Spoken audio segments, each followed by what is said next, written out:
ఇవాళ BRS party అదేవిధంగా BRS party అధ్యక్షులు గౌరవనీయులు ఉద్యమ నాయకులు ఉద్యమకారులకు దూరమైనరంటే, పేద ప్రజలకు దూరమైనరంటే, అమరవీరుల కుటుంబాలకు దూరమైనరంటే, పెద్ద పెద్ద నాయకులు గద్దర్ గారు లాంటి వాళ్ళు గేట్ బయట ఉండే పరిస్థితి వచ్చిందంటే, ఈటెల రాజేందర్ గారు లాంటి వాళ్ళు పార్టీ వీడే పరిస్థితి వచ్చిందంటే, ఈ అన్ని దుర్మార్గాలకు కూడా సెంటర్ పాయింట్ మొదటి దయ్యం ఈ సంతోష్ రావు అనేటటువంటి వ్యక్తి.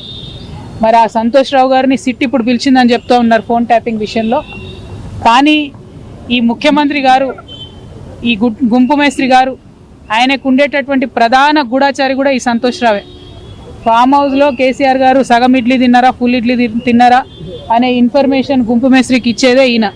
మరి గుంపు మేస్త్రి గారు ఆయన గూఢాచారిని శిక్ష వేస్తాడా లేదా నాకు తెలియదు, నాకైతే నమ్మకం లేదు. సిట్టు పిలవడం వరకు బాగానే ఉంది, తదుపరి చర్యలు ఎట్లుంటాయనేటటువంటి అంశాన్ని చూడాలి. అదేవిధంగా మరి బీఆర్ఎస్ పార్టీ కార్యకర్తల నాయకులు కూడా గమనించుకోవాలి. ఇటువంటి దుర్మార్గుడికి హరీష్ రావు గారు, కేటీఆర్ గారు ట్వీట్స్ చేపెట్టి వత్తాసు పలకడం ఎందుకో అర్థమైతలేదు నాకు.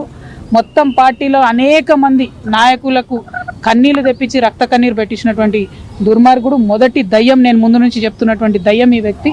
మరి ఈ వ్యక్తి ఇవాళ వచ్చిండంటే చట్టం కరెక్ట్గా తన పని చేస్తే శిక్ష ఖచ్చితంగా పడుతుంది.